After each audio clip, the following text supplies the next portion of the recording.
Hello, everybody. For the first time here, we are Becky, Rita, and Owls joining you for the Blue Otter Draft League.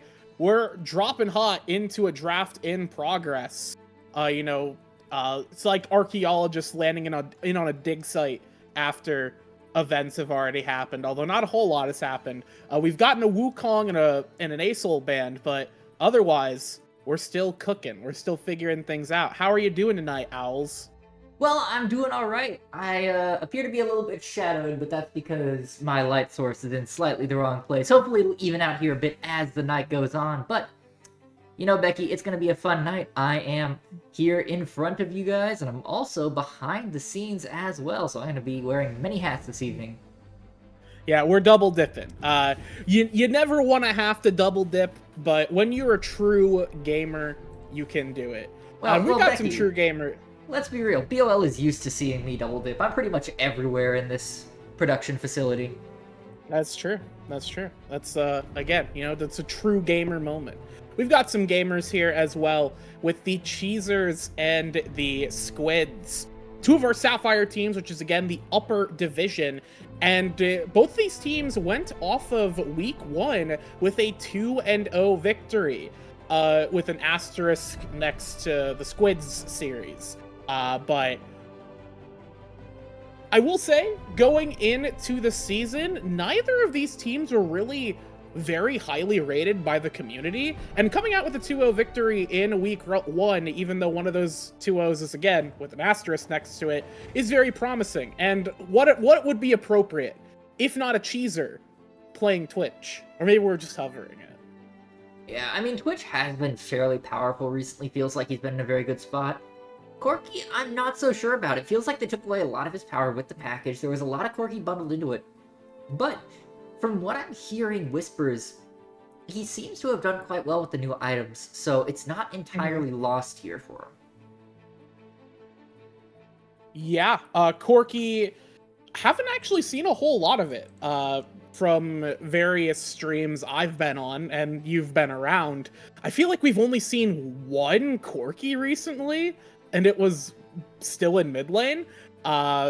And I don't remember if it did anything. But either way, with those new with the items, Corki can do a lot. He has different options. I think it was the lethality Corki we saw last week. Yes. That did do a lot. Now that I'm thinking about it, it blasted people once it got items. So there are a few different options in terms of builds, even though it's still very AD centric. You do have, your crit options and your lethality burst options. So I'm curious as to what this Corki will go to. Meanwhile, the Squids have gone for all reliable with the Kaysant and the Caitlyn. Get your coffee pastas ready here for the top lane with Cassante, but Renekton being picked in. I mean, Becky, 3 months ago, this would have been a completely valid, if slightly questionable draft. Now I'm seeing 80 on 80 on 80, and I am starting to get very worried already, especially into Cassante. Yeah, I don't think the Yasuo is real. Cryo is an Anivia player, so I don't think they're gonna play the Yasuo. I think we're just hovering it for emotional support. I too have my emotional support Yasuo. Well, the Anivia's already instead off we're the gonna table, be Becky.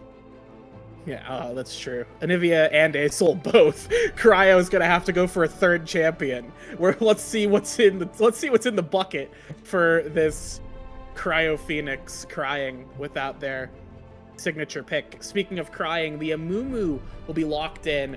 Still a flex between Nine Trees and Echo. Meanwhile, we have the Milio on the other side of the map. Still a good support, even though he's not picked that often. Yeah, and I'm slightly surprised to be seeing Amumu picked into the Milio, because the combination of Mikhails plus Milio just kind of makes us not a champion. Yeah, I mean, yes. Yes. That being said, I suppose if it's not going bot lane, it could be perfectly fine to affect other lanes. Admittedly, Corki Renekton is about the easiest bandage toss dodge I have ever seen on a basic ability. But Yes. I guess it comes down to a hand stiff there. Sometimes Amumus can hit bandages when you don't expect them to. Even the Amumu themselves may not expect to hit some bandages that they land. Guilty. Which it just I'm talking from experience too. So something about the Amumu bandage is like I just want to throw it out because it's a fun ability, and then it lands, and I'm like, oh wait, I go really far, and I do not have a backup plan. It's a very long range ability. It's Leon on steroids. Yes, it is. It's excellent. I've always been, since they gave the bandage toss 2 charges, I can't believe that was the difference between a Mumu being viable and bad, is a second charge on bandage toss. Not only can I int, I can turbo int, as we see some jungle bans here, Becky.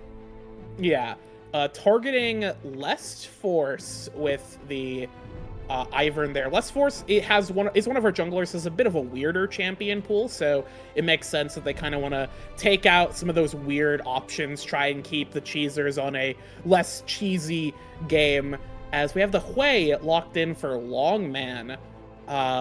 Last week, I believe in the one game Longman played, it was not on the Hui, so interested to see how this goes. Hui has been pretty strong. Galio is something we don't see a lot, though. And it is going to be locked in for the Cheezer. It's going to be the response into the Hui.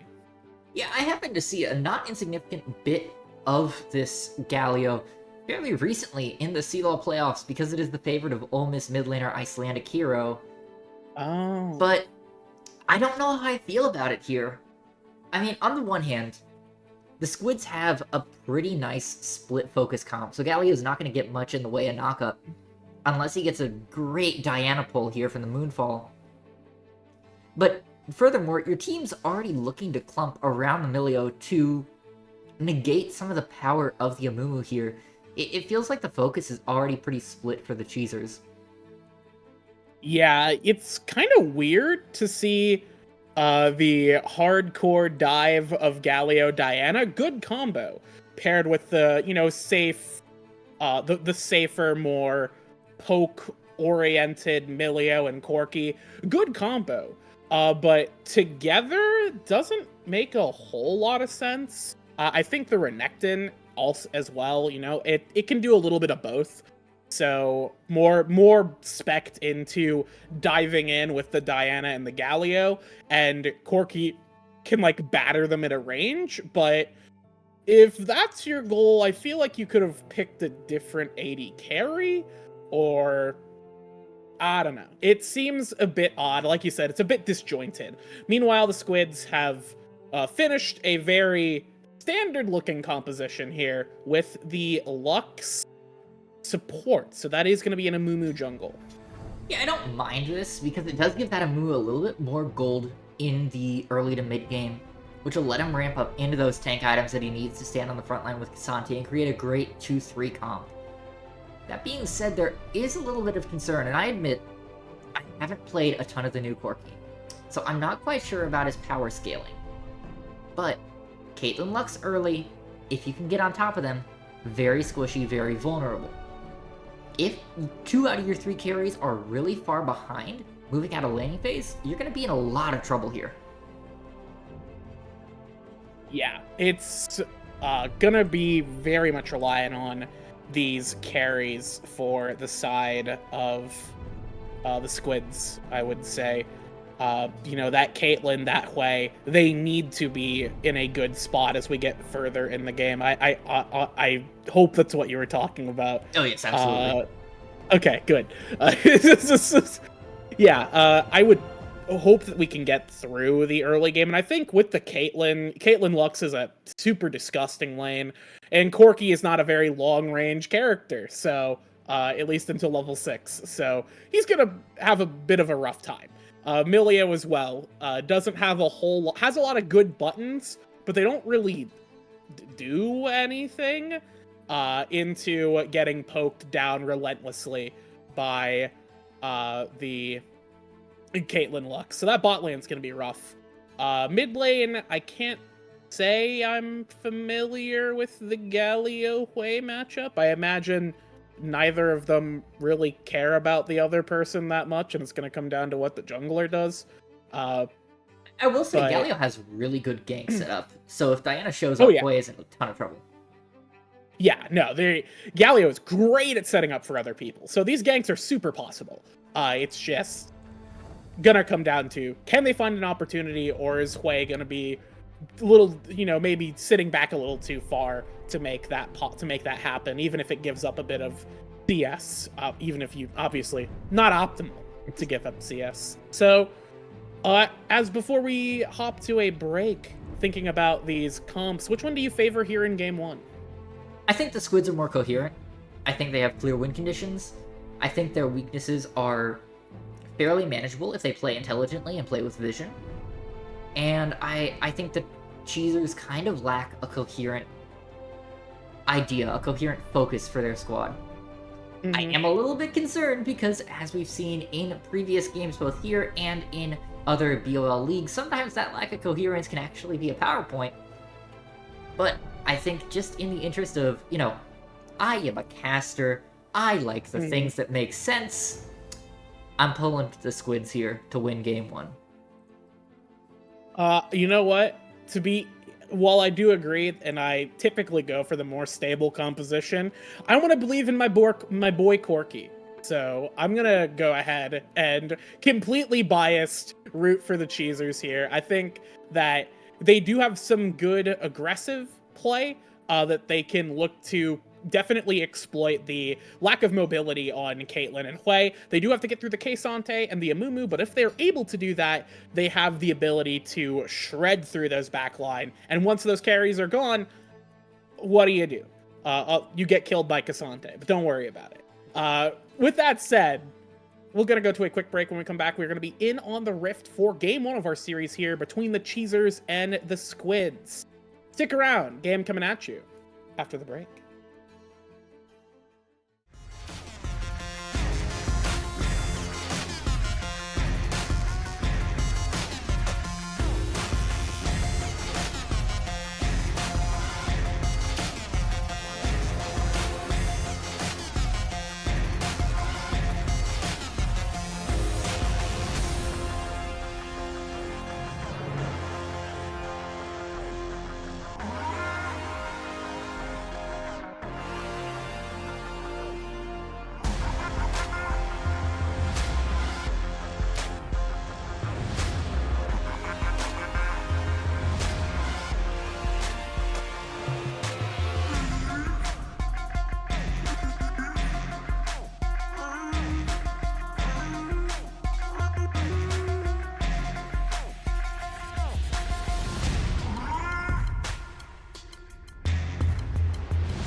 Welcome everybody here on Rift for game 1 of our series between the Cheezers and the Squids. Cheezers on the blue side, Squids on the red side. I'm Becky. With me on the desk, behind the desk, with the desk, holding the desk, I'm nowhere near it, is Owls. And we have one team that is relatively standard going up against a team that is arguably disjointed but with a lot of powerful tools to make some plays happen. So, just taking a look around the map, anything you notice off the board here? We have press the attack on Corky instead of Hob. Yeah, press the attack on Corky is spicy. The Conqueror on the Amu, that's a little bit interesting here. It tells me that this Amu is potentially looking to go a little bit aggressive in the early game, and I'm not entirely sure how I feel about that. I think that's a bit of a spicy choice here.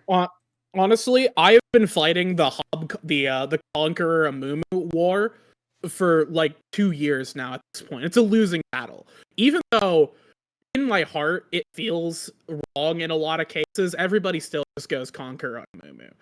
And we have a huge trade down here. A ton of damage coming out from Duolingo Owl using that Gatling gun so effectively. Yeah, Dan Lee down to about 200 health. This is what I was talking about here, Becky, of, yeah, Corky, not exactly long range, but with the changes that they've made, it's changed his power curve significantly. It used to be you couldn't have anything without that level 6, without the Mana Mune completed, but now look at him just chunking out 9 trees here, going in so deep. And bot lane kind of over.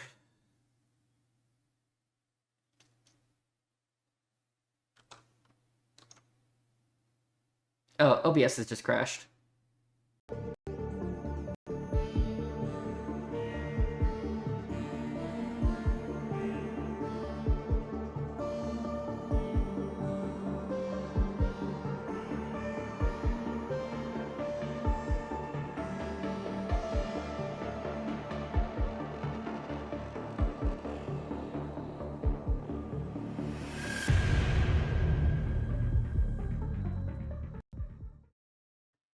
Well, sorry about that, folks. It's technical difficulty season here because it is BOL Draft League, and that means nothing works right. But we should be back here, and audio issues aside, we should have a video game on the screen. Yeah, I do love video games, and this is, in fact, a video game, much like everyone's favorite video game. Street Fighter 10? Yes, for sure.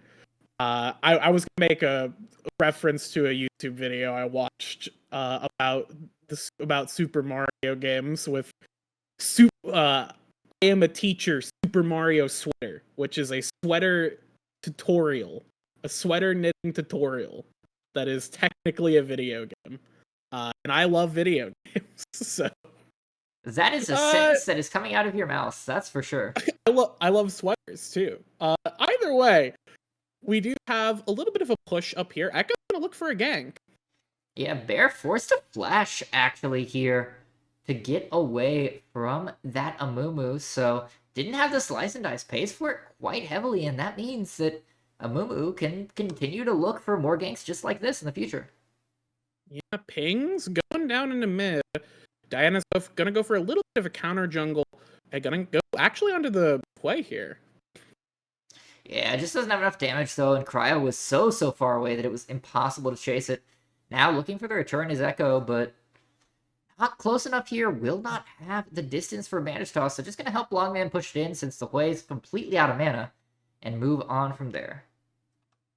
Yeah, moving on with our lives. Diana going down to the bot side Scuttle.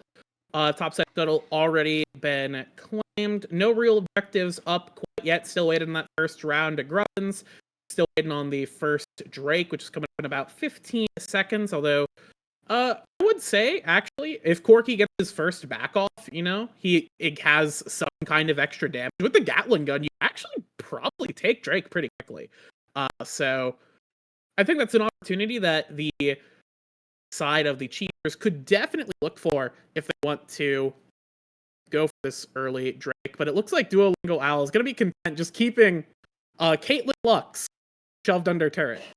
What a sentence that is when Caitlyn Lux is shoved under turret like this, low health, unable to move, having their backs canceled constantly. This is some interesting herring as Bear looking for Jigglypuff on the top side, but doesn't quite get the last auto attack, and Jigglypuff was already very low up there on the Cassante, just didn't take backs when they needed to, tried to stick around and greed for this wave, and very nearly lost it, but Bear, now being engaged upon by Echo, forced to pop that Dominus, has the empowered W though, and this might be very bad for Echo. The heal from the Q is going to be very close, but Bear doesn't quite have it. Minion. Looking for the dash here in a couple of seconds, and that's going to be enough first blood, but it's traded to the turret here, Becky. 1 for 1. I feel like that's a little bit more valuable on the Renekton than it is on the Amumu, as fighting now continues in the mid lane, though, as Cryo's got a good trade here. Here's the most tragic thing of all. Renekton was going to need a reset anyways, so getting that first blood literally, actually, unironically got him a faster back. You do have to give up, you know, a kill. He gave up a kill to the Amumu, but in the grand scheme of things, Cassante didn't get any credit for it. And now he's able to get back into lane, and with a good recall here, he's honestly able to hopefully get recontrol of this wave and make, you know, the most of that bonus special recall he got off of getting murdered. But actually, he's going to lose quite a bit. Never mind. Yeah, maybe do a good job of managing these minions in the slightest. So down 11 now, when he could have been down just 3 or 4. So a little unfortunate for Bear. Keeps this lane quite even in terms of gold, and Cassante with that Sheen is a little bit scary here, Becky. Yeah, no, Cassante, we all love our tank assassin, Cassante. Much like, you know, back in my day, we built Sheen on Malphite, and we were happy. You know, we threw a cheese wheel and we auto-attacked you. As we do have a fight being started, potentially. Yeah. Less Force able to get away for now, but Echo has ultimate, looking to use it here. Gets taunted up by the Idol of Durand, but yeah, it doesn't look like anybody else on the Squids really wants this fight, so they're just going to back out and cede control over the Drake. I don't think this fight's entirely over, though, yet, as Duolingo Owl going in onto Dan Lee and 9 Trees. Doesn't quite have the damage. Echo in alone, finds the ult onto 2, but Less Force and the Galio are already down. Now it's just Duolingo Owl and Memer Sticks here on the backside, and they don't have enough to try and contest this with just a BF sword in inventory for Duolingo. Still looking in, still trying to find it, but rooted up by the trap. That's going to be a kill for 9 Trees. And in a disastrous turn of events down here, that's a 3-0 for the Squids. Really controlled from the Squids around this Drake. Duolingo Owl goes for a really aggressive play. Stepping forward, getting a lot of damage, trying to chunk out Danley, Flea, and 9 Trees, but got stopped by a trap and just didn't have the team near close enough to make more happen. And on the backside, or I guess on the other side of that wall, you had Echo just walking in as a Mumu and finding a great opportunity to drop that Curse of the Sad Mummy. Could have maybe used it earlier, potentially, but at the end of the day, it still worked out because Less Force was able to drop in, get that combo out, and Moonfall crash. Oh wait, Diana's on the other team. That is not with Mumu. I think Quay did a lot of that burst following. Yes, up absolutely. The Mumu. It was probably I may have confused Diana for the Quay ultimate for some reason, but it's basically either the way, same thing. they comboed some circles together. They layered those circles and they got a lot of burst damage down. And with those HP bars completely chunked, not a whole lot to do, and he was way in danger. Yeah, can't quite flash out of the Moonfall. Is going to just get deleted here. But that's not cheap for the Cheezers. That's Less Force's Flash and Ultimate down, as well as the Ghost of Cryo here. So that's a lot committed for just Longman. Yeah, and Longman honestly is in a pretty decent spot despite that extra targeting there. Like, we'll lose a bit of tempo in lane as Galio can maybe look for a roam play, but another Speaking fight. of Rome, Let's Force finding Echo here, but the Cassante is in the area. Jigglypuff helping to fight through as a huge Curse of the Sad Mummy comes through. Echo getting 3 locked down, already on a killing spree as the Diana is dead, but Jigglypuff now going a little bit low, doesn't have the healing to cut through this as Bear takes them down. It's a 1-for-1 so far. Echo looking to re-engage as Longman is in the area. Does have the bandage toss now. Burning down Bear. The Bear has been cooked, and it is delicious here for Echo. Now on a rampage. Cryo forced to flash away as well, and that'll end the fight in what looks to be a 2-for-1 overall. Yeah, Bear, like Crocodile, is a little gamey of a meat, but it is tasty all the same if you know how to cook it. And Longman and Echo were able to cook that croc very effectively there. It was maybe, I think Echo backing out might have been able to provide a bit more backup to Jigglypuff, but did kind of back away a little bit earlier there, waiting for the Hui to arrive to the fight. And once the Hui got there, it kind of looked like if you're the side of Cheezers, you see the Amumu walking up, and you're like, oh, this guy's itting, and then Hui walks in. So he's able to, land that ulti onto the Galio, burst the Croc down. Galio is able to walk out of that one, but you absolutely do still take that because they can still look to at least get the last Grubbin, which is left alive, but I think Let's Force is going to try and stop it. He's certainly thinking about it here. I don't know how this Diana duels, though, into a fairly tanky Amumu already, who has friends roaming down as Longman in the area. Yeah. And yeah, that'll just be it. The raid has been called off, and Echo takes the final grub, making it 5-1 here, but that's still little Twitch chatters running around in the side lanes if Bear can start to create a split push threat here in the sides. Yeah, 5 Grubbins is still progress. It is still a victory, even if it isn't the big win of the full 6. You still take it, especially considering you did trade that first Drake, as Bear's going to look for a fight. Yeah, Jigglypuff does have the all-out here. Will just ghost away, but I think could have taken that fight. Might just be waiting for the Dominus to fall here, though. I think we're just waiting for Dominus to drop. Bear taking out this timer. Now back in mini form. Has a full rage bar, but has to be a little bit careful. Yeah, the mini form. I didn't know we were watching Narb here. Narb, Renekton, it's all the same, right? They both have rage. It just, the rage operates a little differently for the two of them. It's the same stat, technically. Oh my gosh, Tryndamere is also Gnar. Oh, Tryndamere also Gnar? Yep, true. Yeah, that's why they call him Tryndanar. It's okay. Set has grit. That's not rage. What other? Is it just those 3 who have rage, or is there another champion? I'm not Pretty sure. The bot lane is dead here as Stanley Flea just absolutely eviscerated from existence. Ninetree is able to flash out, but it is not a huge win here for the bot lane of the Squids. Is now Drake in question for the Cheezers. Yeah, Drake in question for them as they kind of stand around it.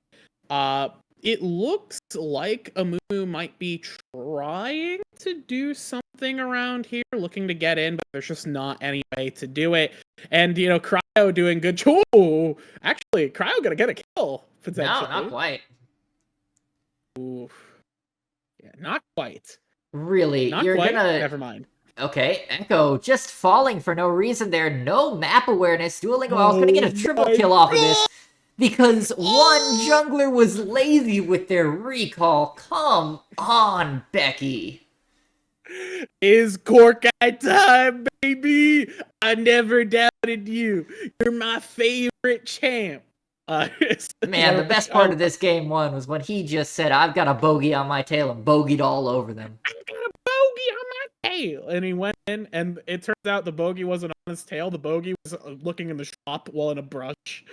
By the way, Bear is in so much trouble here. Oh, Bear goes down to the queue. Yeah, Jigglypuff just says, hi, I have the better version of that button. Yeah, Bear gets hit by the rest high percent. No way you're surviving that one. Take it down. Does have the Eclipse now off of this back. Echo going to be starting up the Herald here. Gonna dip away, though. A little scared of the Diana. Doesn't have as much backup as they'd hoped for. Probably waiting for Jigglypuff to get back into lane. Meanwhile, across the rest of the map, once again, my favorite bot laner, Corki, is just gonna kill Danley Flea under turret. Sure, why not? This is high school gameplay. Duolingo Owl survives the final spark. Just does not care, but Longman is behind. Oh. Longman takes the 700 gold shutdown, now looking for Memer Sticks on the back end, but that was a big flash across a very fat wall from the Milio. A good flash. Definitely very far. Potentially a little too far if you're a Duolingo Owl, but it's very funny. I will say, very amusing to see Corki just gun somebody down under the turret. I guess this is the power of the Corki champion. Haven't really seen it. We saw the lethality. We're getting more of the crit variation in this match. And the game is on Duolingo Owl's back right now. Yeah, 5-2-0. He's really the only one with a positive KDA here. Cryo not doing awful at 1-1-4, but is 40 CS down already. Barely having completed that Rod of Ages, but way pretty close to item number 2 here already, which is utterly terrifying if you are a squishy on blue team. Yeah, it's pretty scary. Less Force is up here, waiting for Jigglypuff to maybe go all out. That's kind of their one opportunity, is they're going to look for something.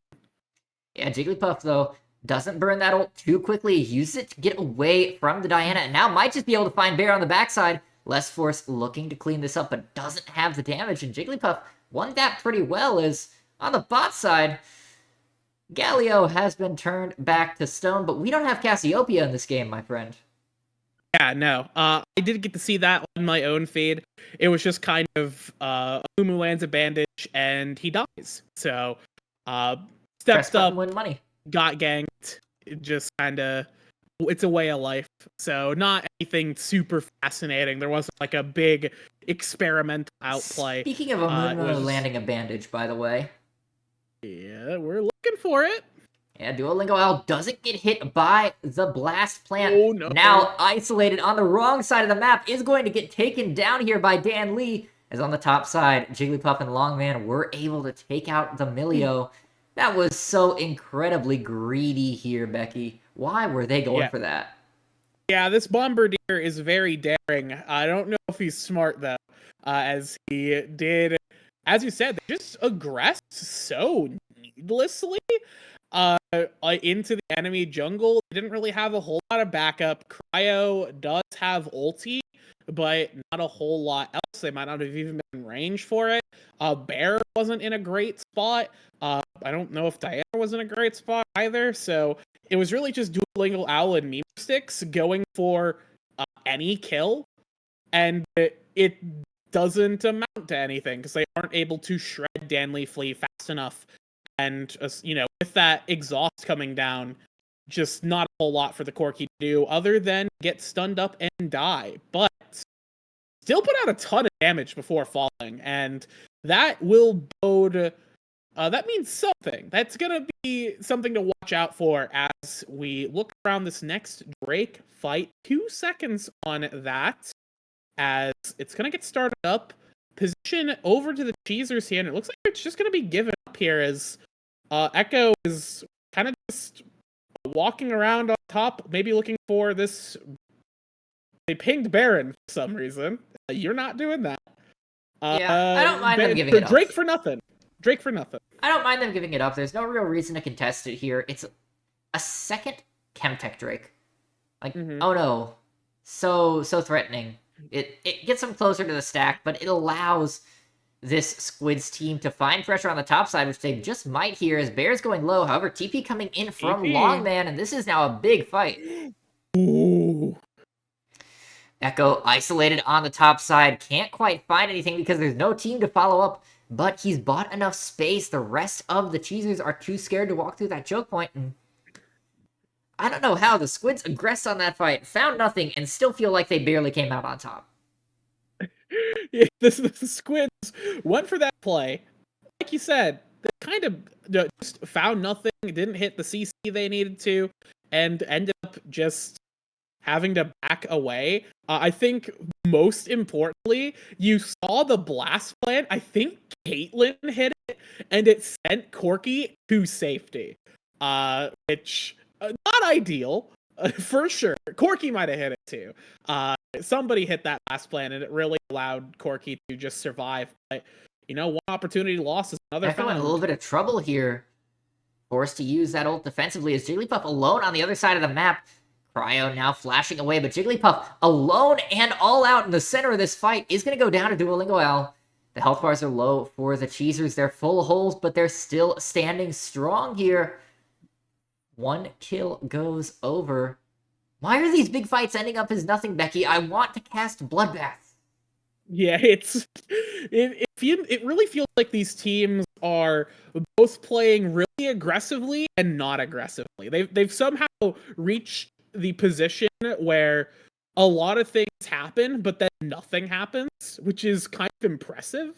I don't know how they're doing it, to be honest.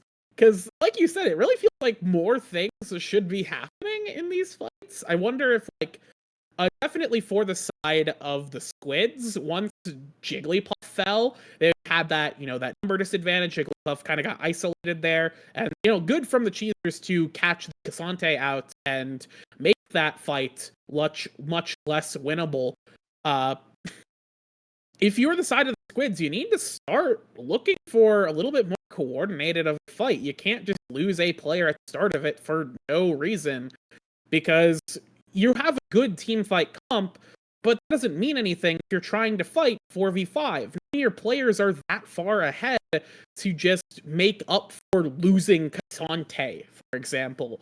So they need to play a little bit smarter, a little bit safer, not get killed by the Duolingo Owl for not doing the Japanese drills, as they will take this control ward. Looking around to this Baron, Corky should be able to shred it, and the Diana as well with the Nashers probably does damage pretty quickly to it, but still very risky to start for either team. So I think we're just gonna do a song and dance around it, and maybe somebody will contest the next Drake. Yeah, at the end of the day, this game is still really close, right? Less than 1,000 gold separates these teams. They're basically even in terms of map pressure.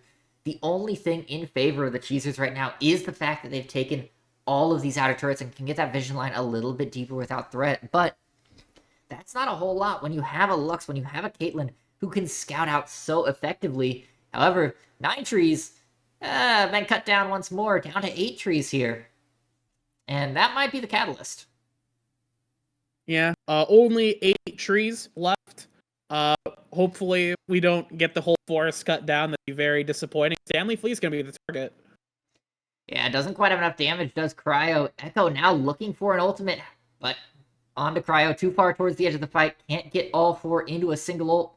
Will just let them go, and that's going to be the end of that. Now on the top side, both top laners fighting, and Jigglypuff is cut off from his team. The entirety of the Cheezers are in the way, so nothing doing there. But again, it feels like there's so much fighting. It feels like there's so many opportunities for kills, and neither team wants to fully commit. They want to back off, they want to play safe, and they just don't want to be the ones to lose this game. Yeah, this is definitely a game where we have 2 teams who are trying not to lose. Maybe more so than trying to explicitly win. And honestly, that's not a terrible way to play, but eventually somebody's going to have to make an aggressive move. And I think if you're the side of the Cheezers, you have way more tools to be aggressive. They do have the all out, they do have the bandage toss, but otherwise the shoe is on the Cheezers' foot to make things happen. They're going to try. Yeah, however, Echo managing to take away that Drake. Danley may be alone on the backside, but there's no damage there just yet. Danley's taking a very long time to go down. It means that Duolingo L can't get into this fight. Does finally take down Echo, though, and now the fight is completely thrown. 9 trees and Longman forced to run, and that will be the Drake, but in exchange for 2, is not a great trade for the Squids. Yeah, especially because this is just going to be the Baron now. Dueling Owl will have that healing coming from Memer Stick, so it doesn't need to recall. There is a healing plant here as well. So this Corki's not even going to have to back for it. It is still, the health bars aren't like super favorable. Longman doesn't have ulti, but does still have a lot of damage. Yeah, and that's actually going to be enough to back him out here. With everybody down below half, nobody wants to stick around. Feel Baron's gaze on them, weakening their health bars, and saves Baron, evens up the Drakes. Gold's now slightly in favor of the Cheezers, but Becky, once again, these teams just refusing to make the hard plays, refusing to go all in, and backing out when it might just be the decisive blow. Yes, it's again, it doesn't necessarily, it's not a bad thing to play safely, but there's a difference between like taking realizing that a calculated risk wasn't going to work out and then just refusing to engage with the concept of a calculated risk. You have to do something eventually to win the game that is League of Legends. And unfortunately, what we saw around that Drake fight was the reluctance of the Squids ended up kind of being their downfall there. They kind of didn't really cross their T's or dot their I's before doing the Drake, so even though they did secure it, they got punished. And on the other side, the Baron start doesn't end up amounting to anything because there is a lot of poke. So the Squids, good for them to be able to stop that, but this is just going to set up for another fight. And I think as we see more and more of these fights, if Echo can't find something, then it's just going to be another game of Diana gets on the back line, Galio dives there, a 3-man dive squad on one side, Duolingo Owl and Memer Stick on the other, just pinching the team fight composition and forcing them to play the game that they do not want to play. Echo's in danger. Yeah, caught out, but between the Canic Rooker and the Sunfire Cape, just does not take damage. Especially not from Cryo. Cryo does not have much with the Hollow Radiance and the Rod of Ages. Galio, this is not a DPS Galio. This is a very tank Galio. No, this is a DPM Galio. True. We have now the Corki has completed third item. We have the Rapid Fire Canyon now in pocket, a full item ahead of Caitlyn. Rapid Fire, as a crit Corki connoisseur, always have been, even when it wasn't good to build it. Rapid Fire is one of your huge breakpoints, and especially with the new Corki here, all that extra damage loaded into Stun Blades and autos, you just kill people. Like that, huh? Yes, you have a way larger effective range. Your missile into auto is now something that's a lot more reliable rather than risky. So you can get way more of the Spellblade procs, and it is gonna amp up the Corki damage so much just off of these stray rapid fire procs. But we do have Echo looking for an engage. Yeah, it does drag this Cheezers team off of Baron. Cryo down to half health, taking more damage from Longman. That health bar burning down to about 500. Now running away are the Cheezers, but Squids very, very hesitant to chase this. Now looking for Cryo on the backside as Dan Lee poking away with that Kraken Slayer, but boy does he not do damage. That I think the effect, because of the magic shield, we didn't see the full story there. That Galio was super dead. Had to flash that Q, which not ideal. It removes one of his team fighting tools around whatever next objective we decide to fight over. I don't think it'll be this Drake. It looks the position's not great for the side of the Cheezers, so I'm guessing they're just gonna give it up. Although, yeah. Lust Force might try and make something happen, but they have to try and get crack into the Caitlyn, which the Caitlyn's going to have to give up the opportunity to crack into her, which I don't know if that's going to happen. Yeah, Jigglypuff losing some health on the top side, but we're going to stay focused down here as 4 members here on each side looking for this 5th Drake of the game. Jigglypuff's dead. That means Bear can push or can look to TP.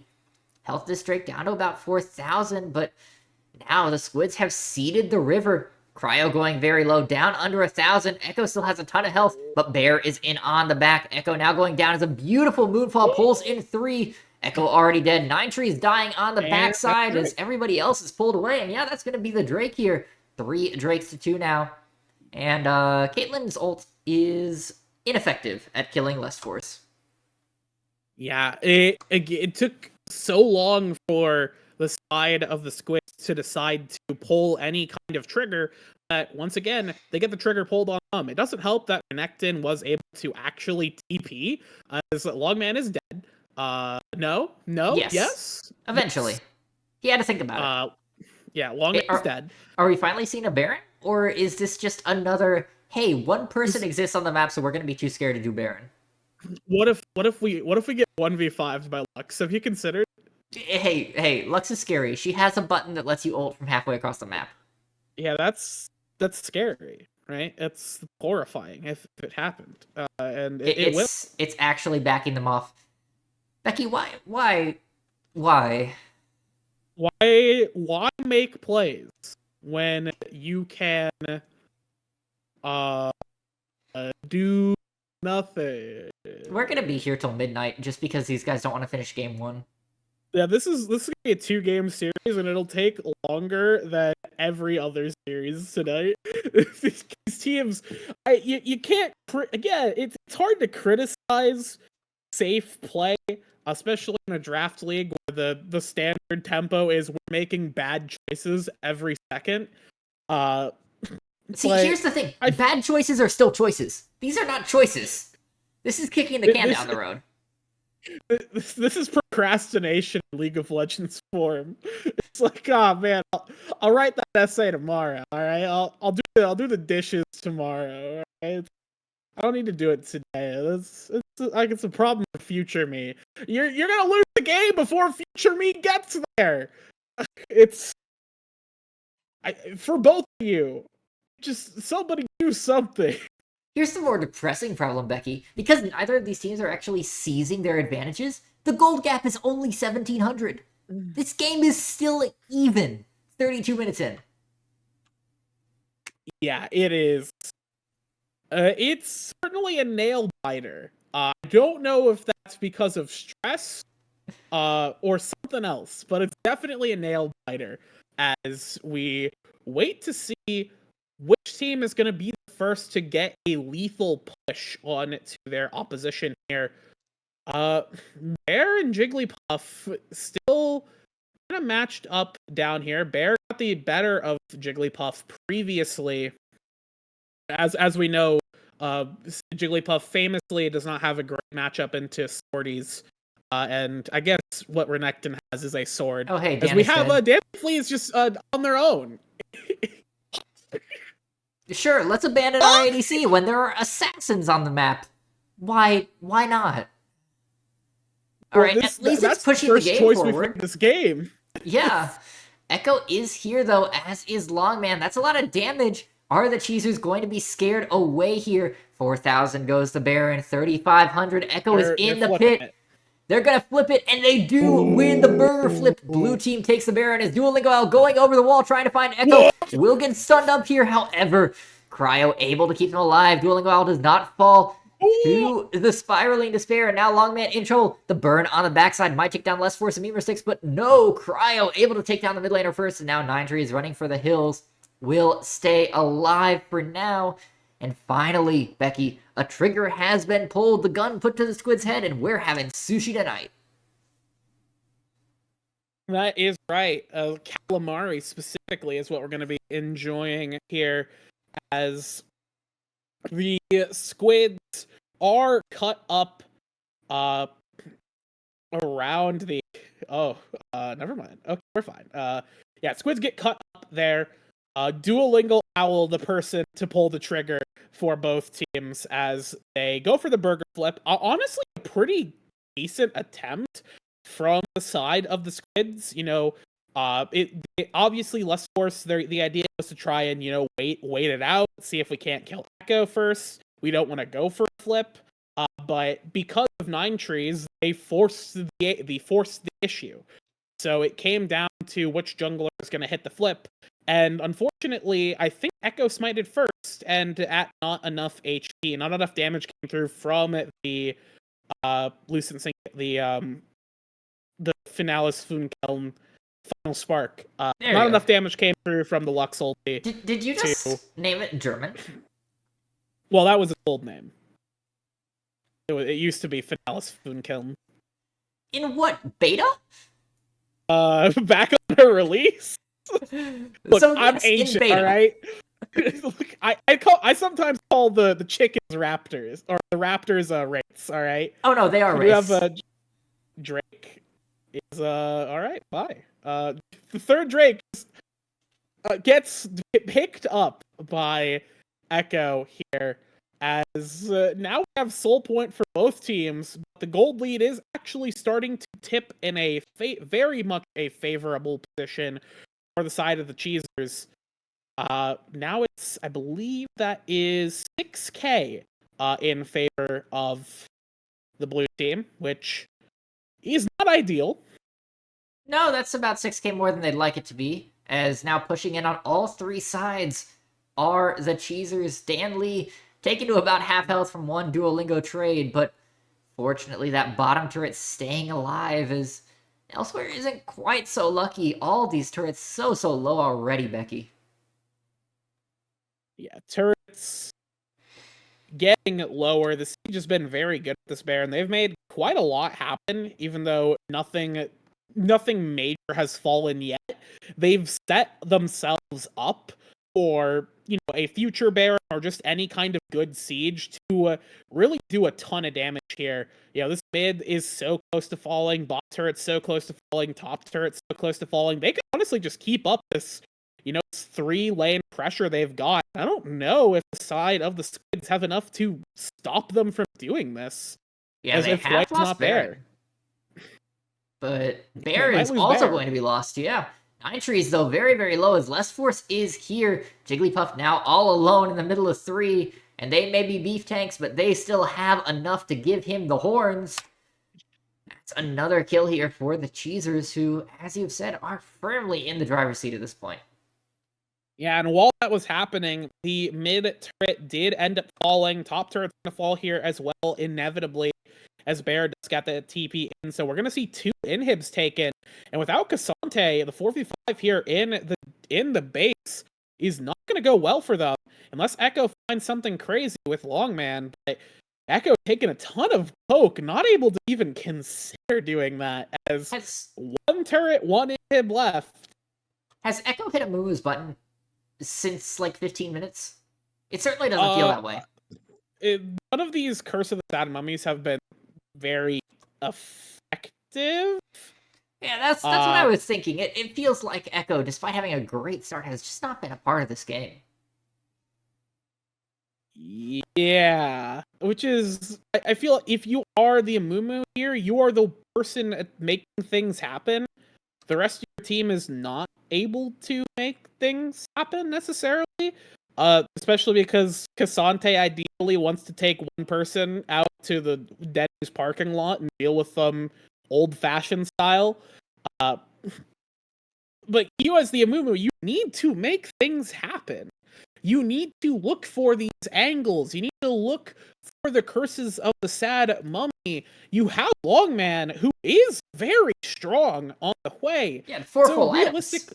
Yeah, realistically, you should be able to do a ton of damage between the two of you, even 2 players who have a bit more magic resist. And instead, we're going to get found out on red buff and not killed, but like annoyed a little bit. No, potentially killed here. Memer6 going a little bit low here, chunked out a little bit further by the ultimate of Caitlyn, is now Cryo and Less Force are in trouble. Curse of the Sad Mummy doesn't quite connect as the Blast Cone gets Cryo and Less Force out to safety. However, Duolingo Owl on the backside with Bear just doing a ton. Bear now rooted up, taking a ton of damage. Cryo in here is full health, but now in the middle of this Squids squad, as Duolingo Owl continuing to chunk with those rockets, might just be enough damage all on their lonesome if they don't get burnt out. Cleanse is going to be enough. Duolingo Owl stays alive here. Now looking on to Longman as Jigglypuff trying to be the front line for this way, who is the last hope of the Squid Squad. Cryo goes down, but Jigglypuff too low to continue. Longman now the healthiest member on the team in terms of max HP, but Nine Trees here as well. They're looking for Duolingo Owl. They need to take this Corky out, and they will not have it. Echo trying to chase, will manage to keep the Nexus alive, but that's about it here, Becky. As now all inhibitors exposed, 2 of them are down, and again, the fight just cannot be won for the Squids. They cannot find the kills they need onto the members that matter. Yeah, they aren't able to get that lethal push. But they do. That could have gone a lot worse for them, I think, all things considered. They're trying to make plays happen, and at the very least, they aren't losing because of it. They're getting themselves more gold, getting themselves, more pressure around the map. And they do still have the 2 inhibs, which means this last Drake is going to be really hard to approach. And Danley Flea might just walk into death. We are yeah, he's not allowed to exist when anybody else is on the map. This is going to force the seed of the Drake here, and might just end the game as Bear is. Croc's walking to base. All right, sure. This is how we end the game, with a whimper. That's what this deserves. No, wait, hold up. We're gonna defend the base. Bear's on the move. Bear running for the hills, but I don't know. He's not taking a whole lot of damage here. He can walk out just fine. Being rooted up third player arrived. Maybe finally goes down, but it's going to be at the cost of the Baron here. Wait, there's no way we live this. Okay. And after 1,000 years, we kill Bear, and the Baron will also be killed, as that is going to be 4 players with the Baron, and honestly, I don't know if you necessarily care if Renekton has it or not, so... Yeah, by the way, Duolingo Owl's full build. Yeah, and Dan Flea has been looking at a gray screen for a little while, so not we're only at about 3 2/3 on the Caitlyn here, not at that IE yet, and I think kind of part of the reason why this Caitlyn has been feeling kind of, aside from getting murdered, she's kind of been not doing a whole lot because she waited so long to get that IE. It's one of the big IE questions is when do you build it? Obviously they decided Kraken first, not a bad choice, and then rapid fire, pretty decent, but then they had to start fighting into tanks, and it's like, well, we gotta go LDR, but it's unfortunately gonna put them behind the curve and actually doing any kind of serious damage to the squishier targets, which you should be able to kill a lot faster, and unfortunately that's not going to happen. And meanwhile, Duolingo Owl is absolutely blasting you. What's the German word for obliterate? Let's see if they know this quiz. Good grief. I mean, I don't know. I speak French, not German. I don't know the answer. By the way, bye Nine Trees. Maybe? Oh, wait, he lived. All right, see, actually, Corky's balanced. That was one auto attack on the long man, my guy. That's balanced. Corky's fine, actually. Well, you see, he's ahead. He should be doing this much damage. It's fine. I see. All the inhibitors are dead. There's one Nexus turret remaining, and it is on life support. The Squids are going to finally fight as Echo finds a 3-man ultimate, but it's immediately cleansed by Mirror Sticks. The damage is just too big. Beautiful ult from the Diana to pull 4 members in. Jigglypuff all alone on the backside. Cannot save this. Cannot float their way to victory. Duolingo Owl is going to help clean it up. And that is a Game 1 win for the Cheezers, as you called, Becky. Yep, Cheezers will take that one. It was a long fought battle to get here. But we did make it. We did make it to the end. We did find the win conditions necessary to win the video game. I honestly appreciate our players this week, making up for last week's short stream by giving us a little bit more to chew on today. And honestly, just I will say, despite everything, was still a relatively, at least entertaining game to watch. And I'm looking at those damage charts. Ooh, Corky. Ooh, Corky. Yeah, Corky indeed. I mean, Hui was no slouch there at 43,000, but 51 from Duolingo Owl is pretty impressive. Yes. Uh, so, as we go, before we get into game two, thinking about it, uh, hopefully the side of the Squids. What do you think the Squids should be kind of focusing on it as they get into game two? What's like top of the list of things that they should think about? I don't think the issue is structural. I don't think it's about the team comp. I don't think it's about the champions they're playing. I think it's about the mindset. And the mindset needs to be not, let's avoid losing. It needs to be, let's find our advantages and take them. Because yeah, bot lane was struggling that game. Dan Lee and Nine Trees were behind the 8-ball from moment one.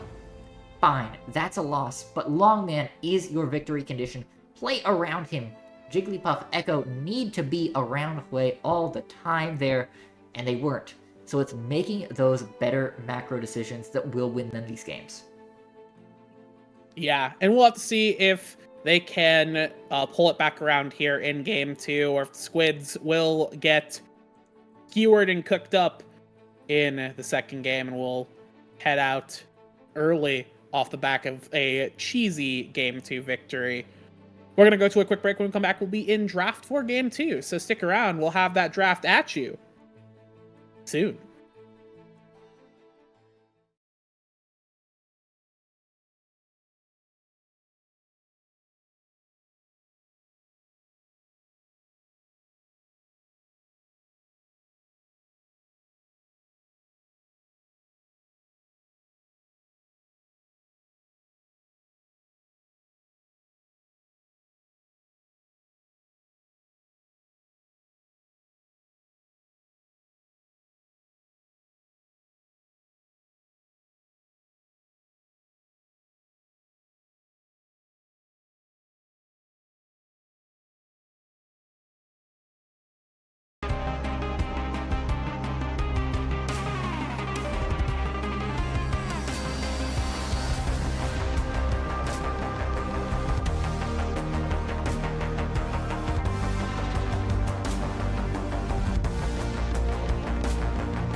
Squids. Squids now on the blue side of this series, it looks like. Yep, working. Yeah, Squids are on the blue side. We're switching things on the fly here as Cryo is not getting either of their champions. Once again, eating the double ban every game. Yeah, as a player, you don't complain about that. Honestly, as somebody who ate double bans every single game, basically when I was in draft, you don't complain about it. You just pick a third champion. Yeah, but when you run out of champions, then it starts to get interesting, especially in these leagues where a lot of players have 3 or 4 champions that they're good at, and then just the proficiency falls off a cliff. You have to be very careful here. On the other hand, it does mean the rest of your team is unbanned. Yeah, and we'll see what the Cheezers can make happen with that. As once again, Cassante getting picked up for Jigglypuff. They didn't look too awful on the Cassante. I think as the game progressed, they kind of just got beat down by Renekton, which is tragic, but manageable. And it looks like Renekton's back. So we'll see if they do any better in this game compared to game 1. Honestly, Corki is still available, so I think it looks like are we just doing a salty run back? Is that what's happening? The bans haven't changed either, so... Oh wait, the Milio got banned, so we can't pick Milio. I feel like this works just fine with another support, though. Like, say, Anami? Yeah. Okay, I don't like that one. Not again, no! To be fair, I think the last time we saw Sivir, was it last week in draft or was it in gold? It was last week's draft game. Last week in draft. But hey, you know what? I'm down for it. I hope. I'm telling you, this is the game where we get the return of Atmog Sivir. For real. It's not fake. It's not cope. We do have the Rel going to be picked up for 9 trees, a pick they're very confident in, although an early Rel seems like a bad idea, a bad choice, considering how easy it is to counter Rel. But Alistair would like to say hello. Alistar, Thresh, Janna.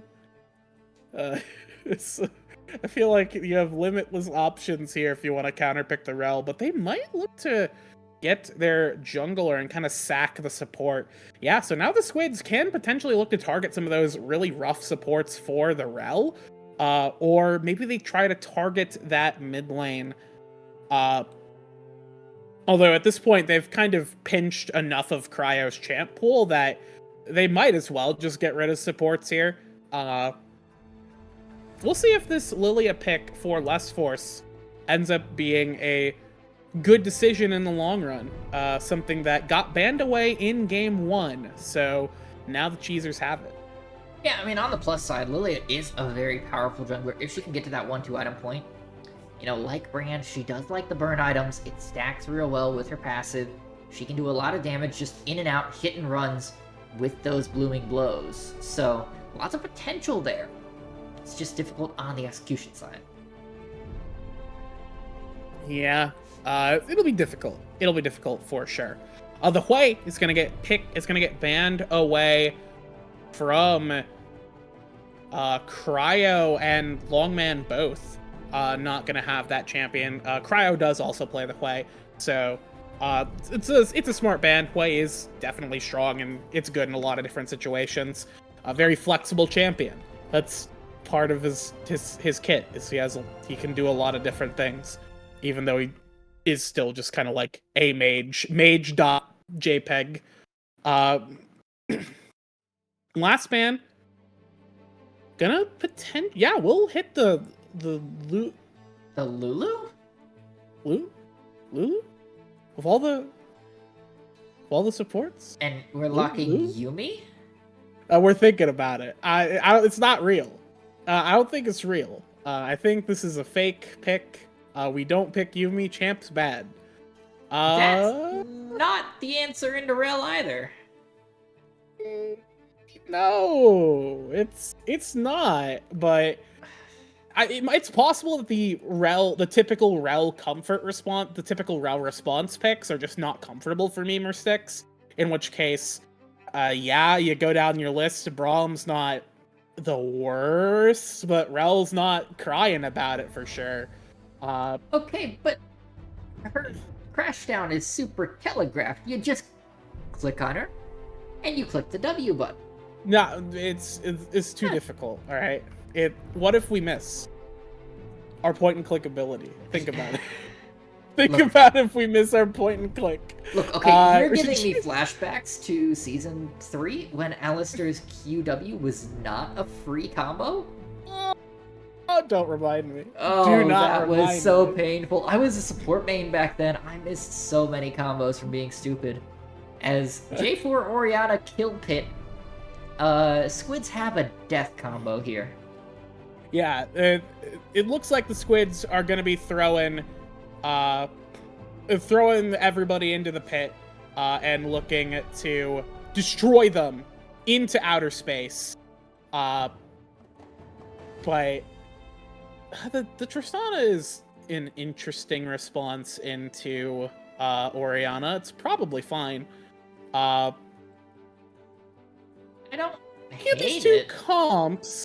I'm not beating the reading chat allegations here, as I suppose the Braum is more response to the misfortune rather than the Rel.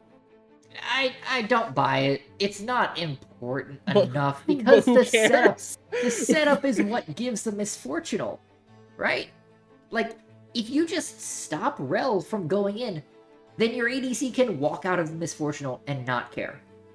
If all you're caring about is Unbreakable, then it doesn't matter because Braum is going to be knocked up and stunned and locked down and unable to click the W button. It's not good. Another option how to stop misfortune, pulverize.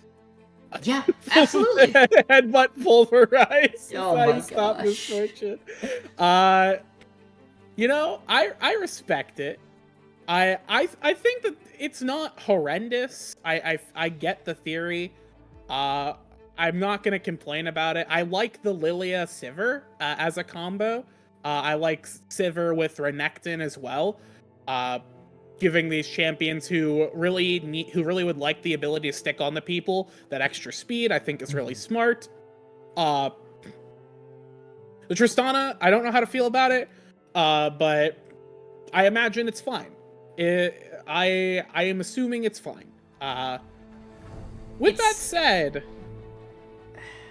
what do you think? Yeah, what do you think about the Tristana here? Because I'm not super familiar with Tristana mid's matchup spread. It's like most Tristana matchups, right? Levels 1 to 5, she just stomps. Because she rocket jumps in, she bomb auto, dead. Rocket jump out. Yippee, no worries. But here's the thing. Come level 6, rocket jump takes long enough to travel that she can be pulled out of it by the Oriana. Oh yeah, that's true. The buffer time is not large. It is possible to do so, and I have seen people buffer out of Oriana, but it is not easy. It is not something that you will expect people to do consistently. And especially with a J4 coming in to close out the team, it's going to be very difficult for this Tristana post 6 to continue to exert the pressure. She's going to have to start looking for roam. She's going to have to start looking to find misfortune because Cassante isn't going to die to misfortune, or to Tristana, rather. So, the job identity here for Tristana is a little bit strange. And I don't love it, but we'll have to see how it's run. Yeah. We will have to see how both these teams run this draft in this game. We're going to be going to a quick break for the spectator delay. When we come back, we'll be in on the Rift 4 game 2. Will the Cheezers close it out with their Braum, I'd win selection? Or will the Squids flip us around and bring us to a game 3. Stick around. That game's coming at you after the break.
And ladies and gentlemen, welcome. Welcome oh, all right. so Go sorry, ahead. I was hearing some strange noises. Welcome back.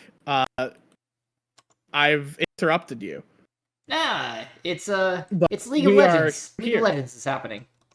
We hope. Yeah, we're here. Hopefully, more this game than last game. As we have our two teams here on the Rift, the Squids on the blue side, and on the red side. No, Squids are on the reds.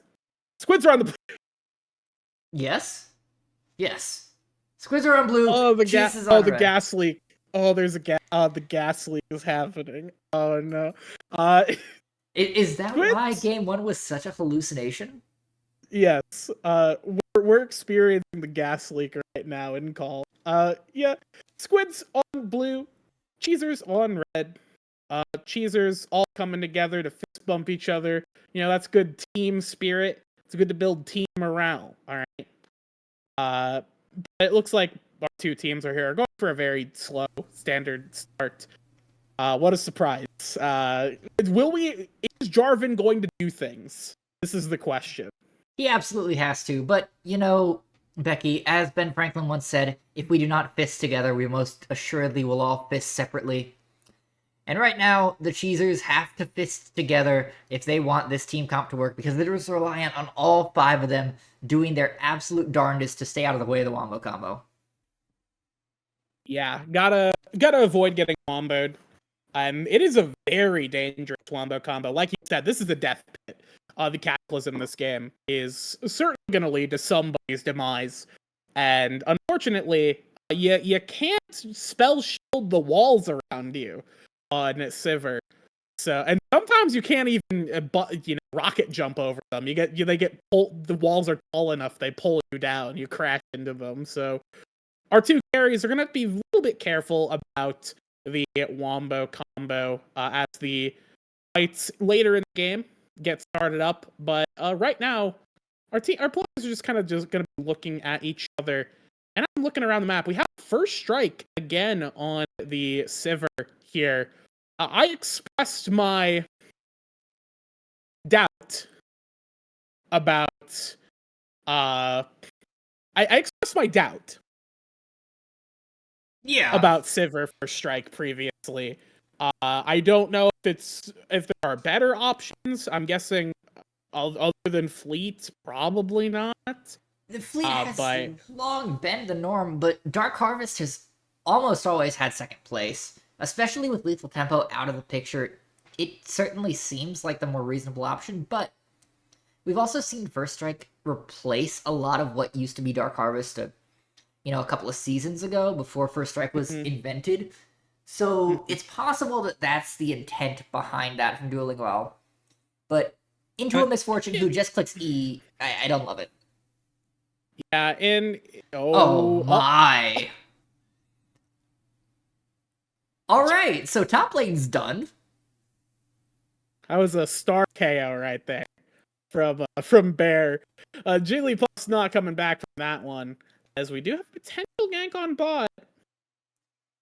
No, we do not. That's why it was potential. Potential was not found. As Duolingo is going to go for a little bit of an aggressive play. And, J4 is behind. Give the gank back to J4? Sure. Because map awareness is hard, guys, and knowing that the new map allows J4 to do that is really hard. Echo is down to half health, but has already been quite effective on this J4 at burning 2 summoner spells on the bot side. Yeah, J4, despite the fact that they found him out, they still managed to get 2 some there and might get another. Yeah, good knock up there. Viewer 6 is going to fall. Will get handed to Dan Lee Flea. Now, though, Duolingo Owl looking to turn this around, doesn't quite have the damage onto 9 trees, can't get those auto attacks out fast enough to stun, and it's going to be a 1-0 in the bot side, and once again, reliant on this top is the red team. I guess, Rel, does Rom win into Rel? Answer so far, looking like no, as...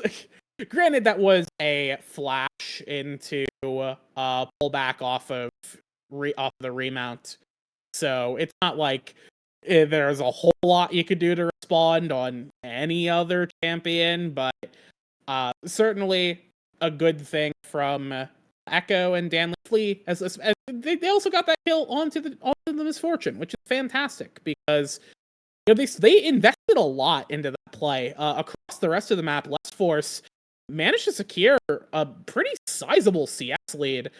So unfortunately, the G4 spent so much. We've got a 1v1. Yeah, Bear may just be dead here as Jigglypuff all out is a little bit low, no. Doesn't quite have the damage, and Bear stays alive now. Less Force, full health here, looking to potentially come in, has the bowling ball available, but won't check it over the wall, instead deciding to go for those good old... that's the word. The grublings. For whatever reason, I wanted to call them Mega Grumps, and that's not correct. Yeah, they're little worm buds. So the Grubbins will get picked up potentially. We get Lily picked up one Grubbin and is now gonna go do a different camp. I've seen this before. I got outwitted by it as Memer 6 is dead. Duolingo Owl may be in trouble as well. Does Spell Shield one Q from Dan Lee, but alright. Sure. Bot lane is now firmly in favor of Dan Lee and 9 Trees. This will allow Less Force to get the other two grubs, but it's at the cost of the Drake. Yeah, and that is going to be another great gank coming out from Longman and Echo both. A ton of pressure being applied into this bot side. Last game they saw what happens when Duolingo Owl is kind of given free reign to do what they want.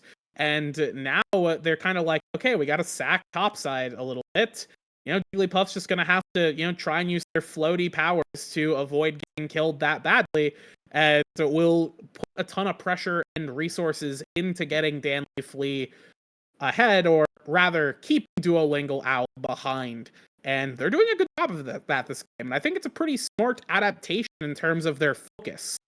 Because, once that Sivir is behind, Sivir already is not the highest of damage AD carries. Once she's behind, she's effectively a caster minion who rallies her allies. So it's going to be a little tough to surmount that disadvantage if it continues to be mounted here by 9 Trees as we get another gank. Yeah, and here's the death pit. You see how much that Braum Shield did to save them? Yeah, I'm glad that Braum Braum Shield. Yeah, Braum Shield really saved them there, but Echo's going to die. No, he's not. He has W. He doesn't care. But you see, we have the Braum Shield. Oh, we're going to 3 games, aren't we, Becky? If we had Alistar, okay. Well, Alistar still gets trapped in the pit, so it doesn't matter. All right, it was lost anyways. League of Legends is such a game. So, again, focus put down onto Dan Lee Flea, getting that Misfortune a very accelerated lead, and now we're getting to a point where no matter how many Braum Shields you have, you might still just die to Misfortune. So they're gonna have to keep an eye out on that. Fortunately, I will say Less Force is doing a good job trading back something. Once J4 shows himself, we'll just go in Roomba up the whatever side of the jungle they're still on. It's a very great way of utilizing the Lilia here, and kind of like a little bit of a Karthus style Lilia, where you're just power farming until you hit a big item breakpoint and try and beat down your opponents with your large wallet. Which, to be fair, is Lilia anyway. Yeah, so I think that's not a bad choice. In terms of you're getting something back here, like, what are you do? You're ganking Cassante? Are you? Are you going to try and gank Oriana? No, you can't do that on Lilia, so you might as well just trade back somewhere. And it's also worth noting that in terms of being able to absorb this pressure, going into Duolingo, who is going to be a utility ADC anyway, isn't the worst thing in the world, because their job is to press R and let Bear and Less Force be the carries. Mm-hmm. Even if they're down 30 CS, 2 kills, their left leg, and perhaps a support, they can still press R. Yeah, the thing about the left arm offering is you can give up everything, but as long as you get grass looks greener, you can still win the game. We have another... The Braum ult! The Braum shield! Look at the blaze! Look at the Braum moves! shield! It stopped the Fortune ulti! Oh! I'm pogging! Oh, chat hates us right now. We're really harping on this, and I know that people who watch you get mad if we harp on one thing for an eternity, but I mean, come on. That aside, Less Force is looking for something here. They might be trying to aggress on to Longman. The Longman's actually doing quite a bit onto Cryo as Jigglypuff's there. Yeah, the problem with this Tristana is it's reliant on those in and out trades. In the extended fights, the one where Tristana, Oriana, is able to move that ball around repeatedly, is able to continue rotating through her spells, she will win the health trades every time.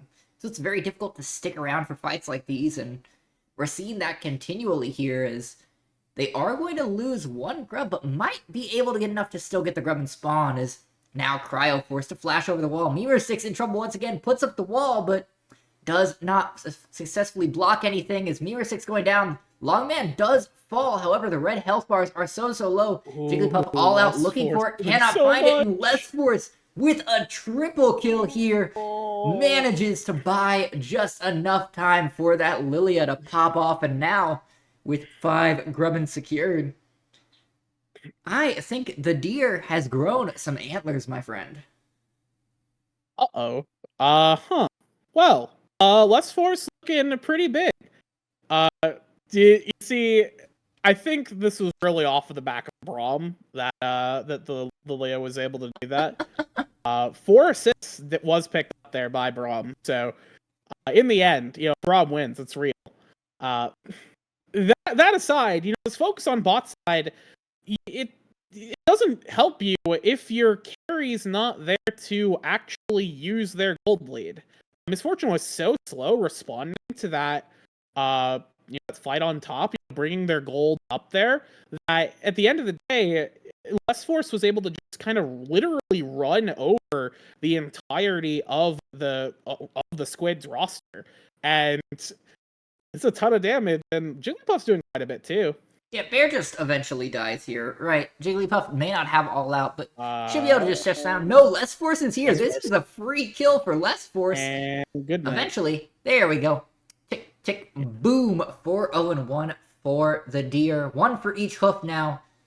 But this is kind of the issue that we saw in Game 1, too, with the Squids, where they knew where their losing side was, and they didn't respond to it adequately. They didn't cut off Dan Lee and Nine Trees and let that side lose with grace. They continued to try. And this time, it's Longman and Jigglypuff in the top side of the map that don't have that win, and they're not letting them lose with grace, as Cryo just doesn't have any vision Just there. dies. Can't do that. You need to know where the enemy jungler is to make that kind of aggressive play. Yeah, a little bit of a bit of a miscalculation from Cryo there. As Nine Trees looking for something, but fortunately Braum does have his jump. It's one of his buttons that he has, so he's able to stay safe from that. As Echo will secure the Gromp, will smite for that one. And it looks like, again, the side of the Squids are trying to pinch that on bot side. Hey, Becky. But not a whole lot else being done. Yeah, what's up? Would you like to read me the items in Lilia's inventory? We have a Blackfire Torch. We have Magi Soul Stealer with 9 stacks. Ruby Crystal, Amplifying Tome, and Slightly Magical Footwear. I don't know what the problem is. The 13-minute Magi doesn't raise any eyebrows. No, they're gonna get more kills. Okay. You don't get it. Okay. You wouldn't get it. Okay. You wouldn't get it. I'm a top laner. I wouldn't get it. I think Less Force just has so much confidence here.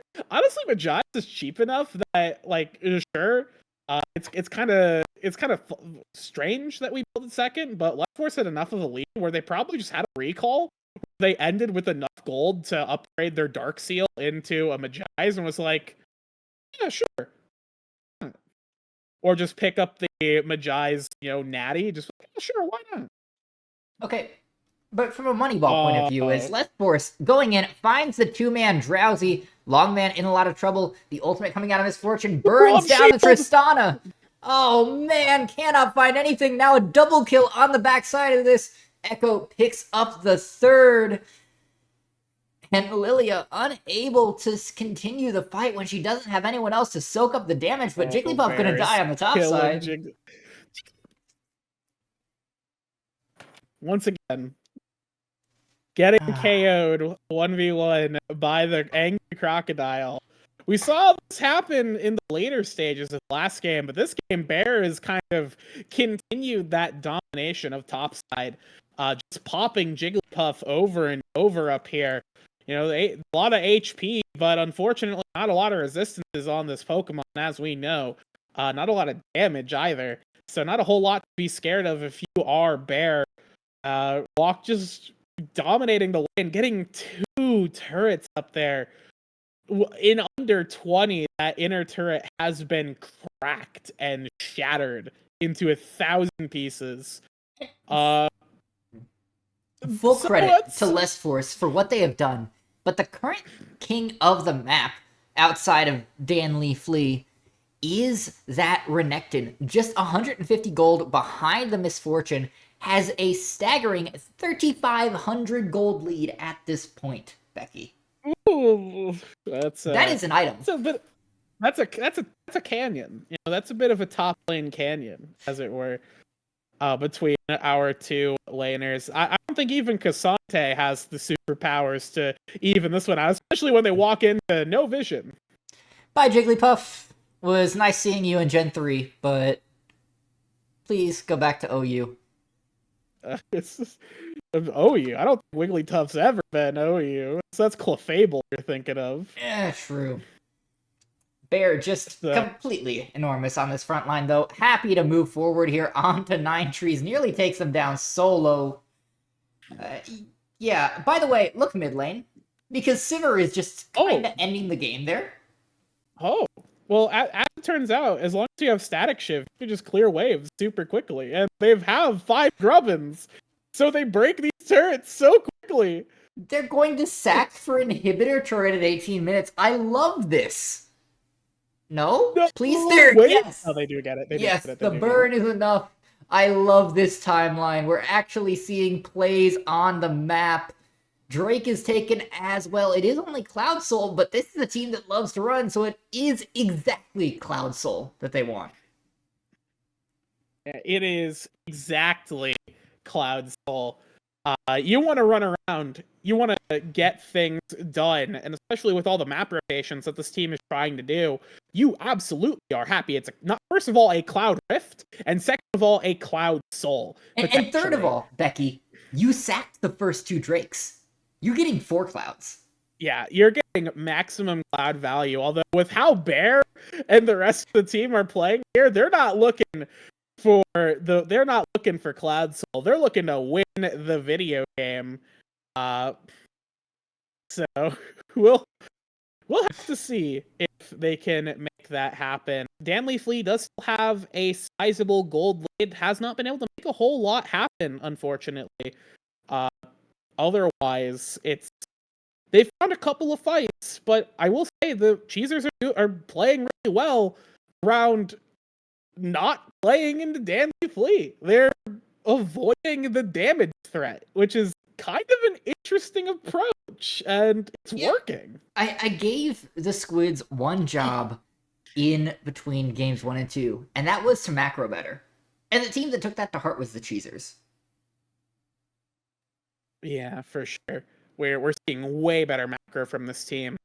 And hopefully the Squids can start to kind of pull it back, take a step back, recollect, see how you can play around as a team, make sure that no things that are important are happening with without Danley Flea there.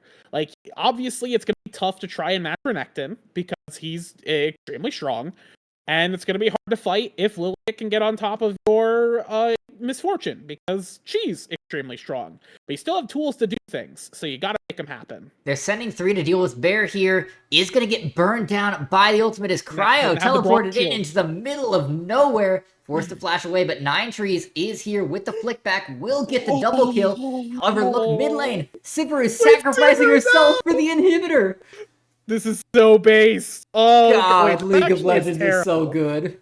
Wait, no, this is terrible. Even if you get the inhib, I don't think this is a good inhib take. Also, you don't get the inhib. We're really burning everything to not get the inhib. Yeah, but, hear me out. The Squids also burned everything to save that inhib. That's fair. That's true.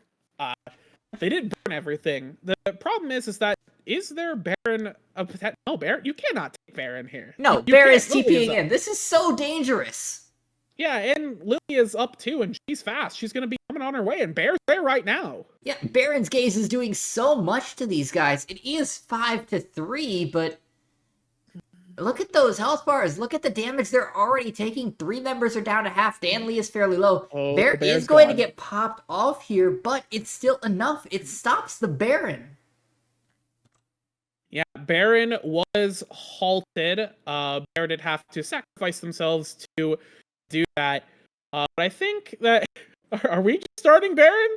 Oh wait, the health bars are still low. This is actually not a bad idea. Yeah, this is fine. Lust Force is enormous and can pop off if given the opportunity. Idea. Get out. Nah, they're not. They don't have it. They don't Longman, have the certainty. Yeah, Longman did have TP, so it was a bit. Even though Longman wasn't there immediately, and there aren't too many great wards, even like a subpar ward into that, you're gonna be pinched 45, and if they wait long enough for Baron to shred you equally, it is kind of a bit sketchy. That was the smarter play. Backing off there, a safe play, that was a good idea. Good stuff. Great stuff. Here's the problem, though, unfortunately. Yeah. What's the problem? You're kind of hoping, if you're the Squids, to have a secondary carry, so that you're not reliant on just deathballing around Danley Flea. Mm-hmm. That hasn't happened. You maybe kind of have Longman at 2-1 and 6, but he's still only even with Cryo in terms of items. He doesn't have a significant advantage right now. Nobody else on this team is in a position to be that primary damage dealer if Danley Flea is not there. And that makes it so difficult to play macro-wise. Whereas on the other side of the map, they have Bear, who's died a couple of times, but is still a serious threat. And they have the Lilia.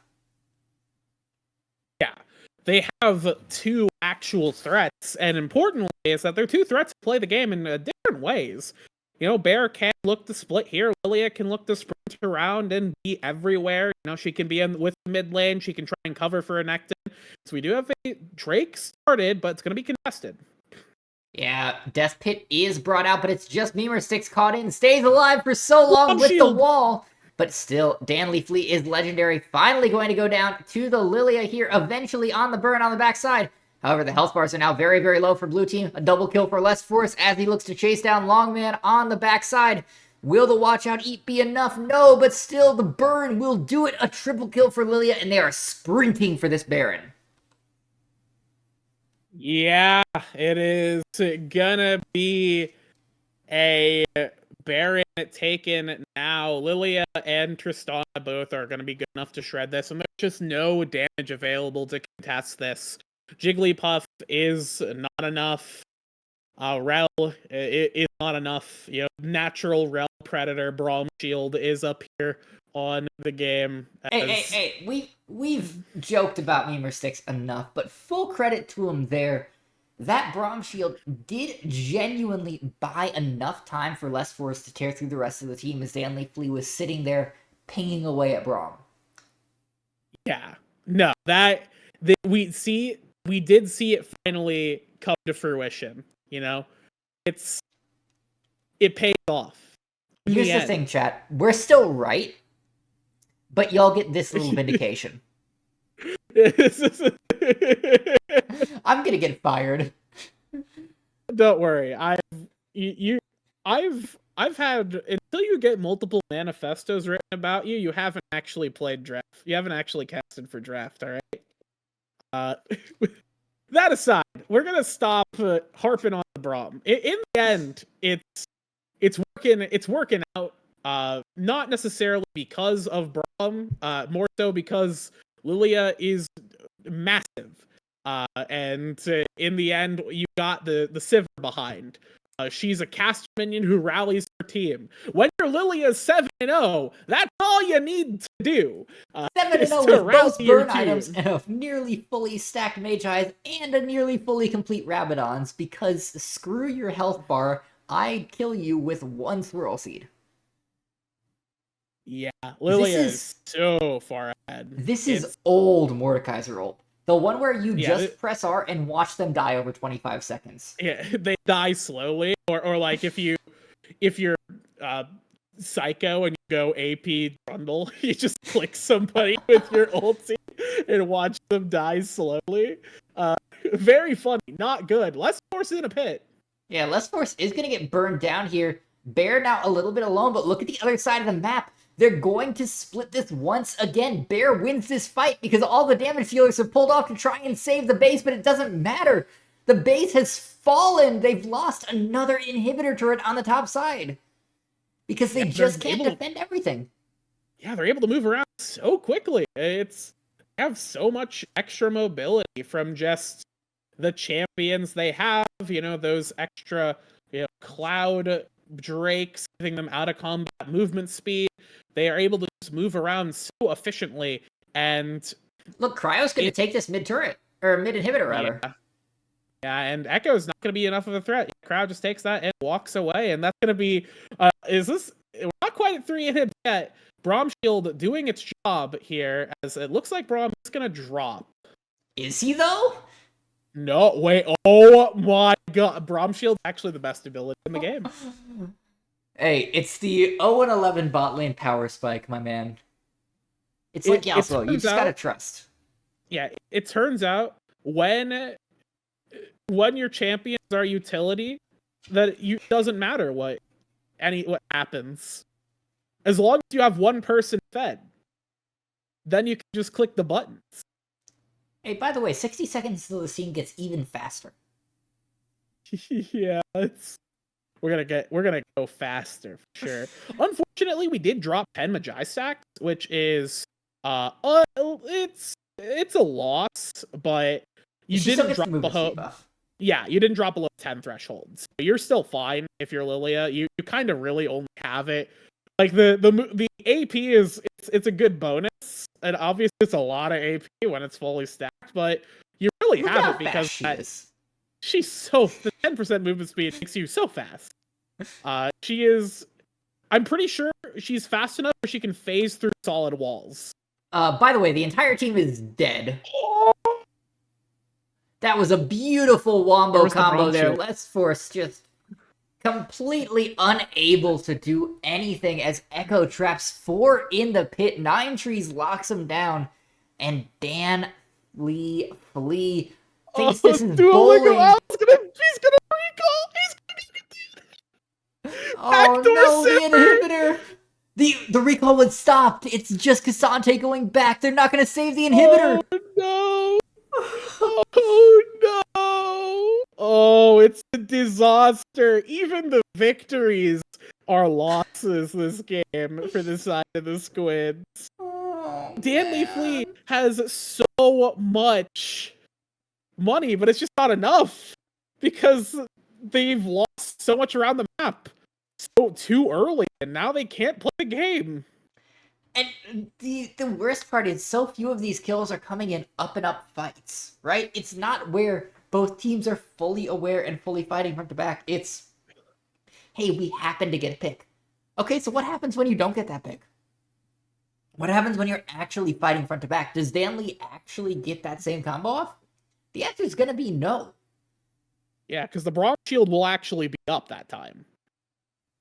Yeah, I mean, admittedly, the MF is full build and has Guardian's Angel, which, I don't know, I still feel like Bloodthirster is generally the correct item here instead.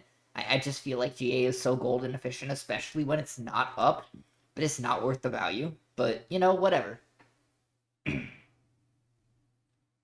It's maybe at the end of the day, right now we're looking at a potential Baron. We've got 8 seconds on that. 130 CS for less force here. I was calling Sivir a melee, a ranged minion. J4 is a melee minion this game with some CC on him, so he's definitely not looking great. They're starting Baron. Actually, there's no vision on this. Yeah, there's no vision, but they are going to walk up to it, so Jigglypuff will find them. That's going to spur them backing away, but look at the bot lane. This is buying time for Bear to push in further into Longman, who not particularly ahead on this Orianna at just 3 items, can be pushed in if Bear wants to pull the trigger. Yeah, it is any time here if Renekton feels like he's got an opportunity, he can blitz down this bot lane turret and that last inhib available. So the Squids are kind of getting choked out here very slowly. Eventually, they're going to have to make the impossible choice of what do we sack here? Do we sack the Baron and then lose to the Siege? Or do we sack the bot lane turret and potentially lose to not having our base alive? It's getting to the point where the Squids are not going to pick a lose-lose situation, and the longer they're delayed here, the more time it gives the minions to move, and Bear's moving. Yeah, Echo down to less than 1,000 health after that bomb pops. That's going to make it impossible to put this wombo combo together because the J4 will just die so quickly. And that means that once again, the Cheezers have impunity on this top side of the map. They're going to take this Baron for real this time. Unless Echo wants to suicide charge in. I think that's complete waste of time. Down under 9,000 is this Baron already. Can they respond in time? Survey says no, as Danley Flea is caught out here on the backside. Already up to 3 stacks of that Braum passive, but cannot find the 4th. They do get the Baron, and now the question is, can they get out alive? Jigglypuff going deep onto less force, but does not quite have the damage. The ultimate buys plenty of time as Bear is getting out on the backside. Less force gets Jigglypuff on the top of the map. Now 9 trees in trouble. Flash does get canceled out by a beautiful Orianna ult on to 3. However, Duolingo Owl is untouched on the backside. Bear still large, but does not quite have enough. Duolingo Owl on the backside is getting more and more kills. The health bars are so low. Tristana CP into the base. This is going to be the game here as Cryo is going to finish it off. They cannot end this quick enough. He's not going to be able to complete the TP as Demolish come through. TP is complete. No, it does not. Cryo is going to win this game as Duolingo Owl picks them off to add insult to injury. No, Danley gets one. Danley just has to find Duolingo Owl. 580 carry difference. No. Oh, God. What is this game? The Nexus exposed. The Nexus at 2,300 health, and they cannot do it. They cannot finish the job here, Becky. God. Oh, man. Danley Flea does save the game just narrowly. Unfortunately, they're part of the reason that game was about to end. Earlier, you saw the Jigglypuff goes a bit too far, right? Gets killed. So the rest of the Squids try and kite back, and Danley Flea is far enough away. They start channeling recall. Meanwhile, for some reason, Longman sees a good opportunity to go for a shockwave.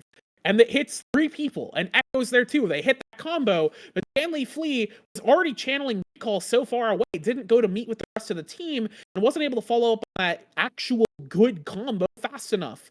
So by the time they arrive, the rest of the players who they could have cleaned up have already kind of dipped away.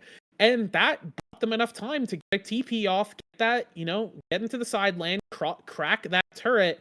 And it's unfortunate there that if they had won that fight, it could be looking at a very different situation here. But now, with the Nexus exposed, only inhibs protecting it, it's very easy for this Cheezers team to go in there and not even have to fight anymore. We don't even need to click Braum Shield. We can just win through Bear, Less Force, and Duolingo Owl, just on 3 sides of the map.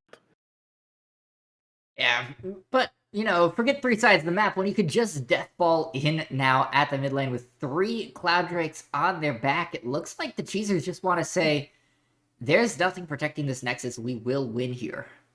Echo looking in, does not find the Cataclysm. However, Misfortune ult onto 2, kills Duolingo Owl. Bear is dead as well. Less Force now in a little bit of trouble. However, looking to find Echo on the way out. The burn, very, very close, but not quite enough. Less Force continuing to cause chaos on the backside. As on the other end, Jigglypuff being harangued by Memer6 and Cryo is all out, but maybe all out dead. Less Force just cannot get in, cannot find enough damage, and will be forced to run away. The Squids have bought enough time to stay alive for another push. Yeah, the Squids just barely fight off what could have been certain death there. Good stuff from Bear to get onto that backside, shut down the bullet time before it was able to do anything because the Braum was not in the right position to kind of shield it up. So they did a good shutdown onto the bullet time, but unfortunately the damage was kind of already done at that point. Bear did end up getting taken down. Duolingo Owl just still even at 4 items here. They're getting closer. The deficit that they have, literally, I don't even think it really matters at this point. Like, there's still an item down, but at this point, it's just a matter of throwing out autos, and I think again, Sarah's just still going to be doing as much damage as she would be anyways, regardless of what her numbers look like. So she's at a point where she can be a threat, but even there still just kind of got destroyed by Rel, by Nine Trees and Longman going there with the Shockwave. So the Death Ball didn't end up working out, and honestly, I don't think you try and Death Ball into the composition with J4 or Oriana. You should try and split them. You have Bear, who cannot really be touched right now, and you have Cryo, who is super safe on the side lane. So make the most of it. Yeah, run in like you're doing. The 1-3-1 here, just pushing through on all lanes. Less Force is caught out, though. Less Force is going to be destroyed. The Zanias buys a little bit of time, but there's just not enough as Dan, now legendary. Oh, no. Echo does not manage to find an effective Cataclysm and will be just dashed away from. However, without the Lilia here, this becomes so much more difficult. Bear going in deep. Bear getting comboed here. There's nobody pushing in. There's nothing he's buying time for. And that's going to be an entire waste, as Bear's just going to go down here, perhaps? No, gets the Slice and Dice out, buys a little bit more time, continuing to build up that Fury. However, that Slice was canceled out, as Duolingo Owl just going to be deleted by Dan Lee's ultimate. Looking like a fly on that wall as he is slapped down. And all 3 inhibitors are still alive. This base defense is a nail biter for the Squids right here. At any point, you can lose the game, and these kills are unfortunately not getting you enough tempo back onto the map.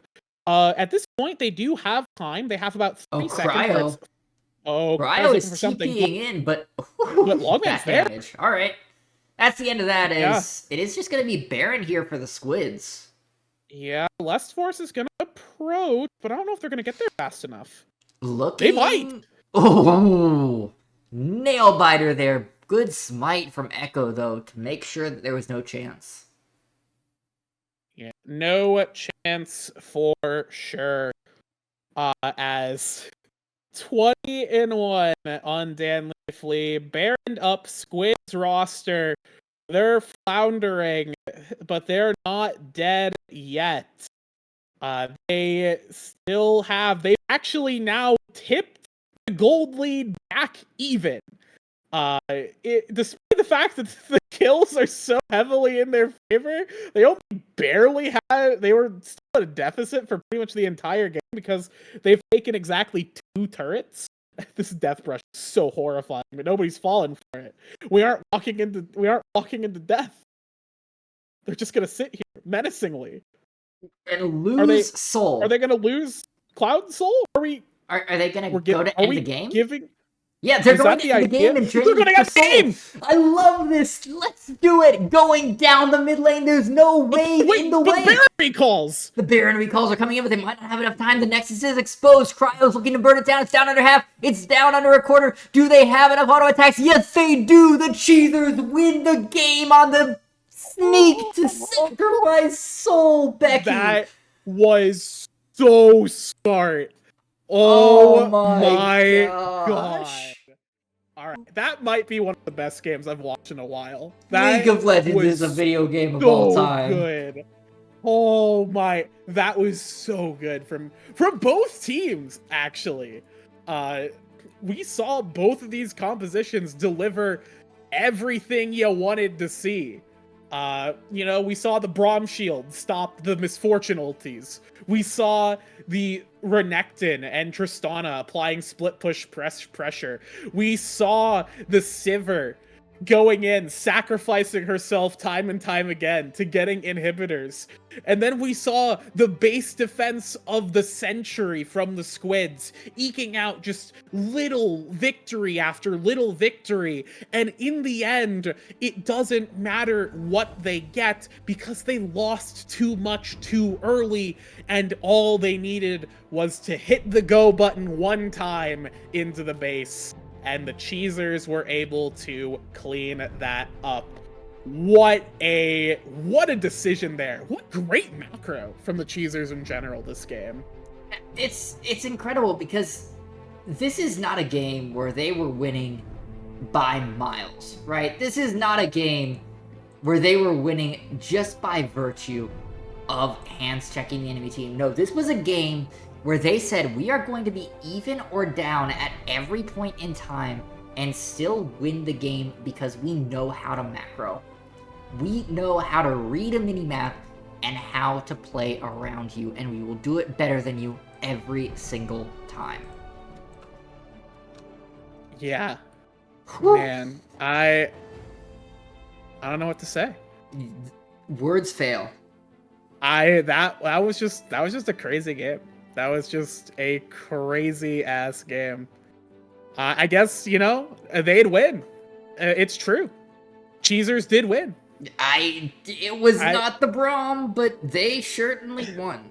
Nope. Braum won the game, so it was a good pick. You're wrong. Nope. Nope. You're wrong. 2 and 17 bot lane into 22 and 4 bot lane, by the way. Actually, that damage chart is stupid. Sivir did her job. Sivir did her job. She died for inhibs. She pressed R and died for inhib. My gosh. Still more useful than Cassante was this game. Good lord. That's fair. Absolutely useless Cassante. Well, with that said, off of that exciting closer of a game, what a great draft series. And if you want more draft series, they're coming at you every week for the foreseeable future. So we'll close out tonight. I have been Becky Rita joining me. Thank you for filling in, Owls, not just for production, but for jumping into cast. And thank you to the players again for putting it on the line. We'll see you next week, probably back in Ruby with more Draft League action. So have a great night, and we'll see you then.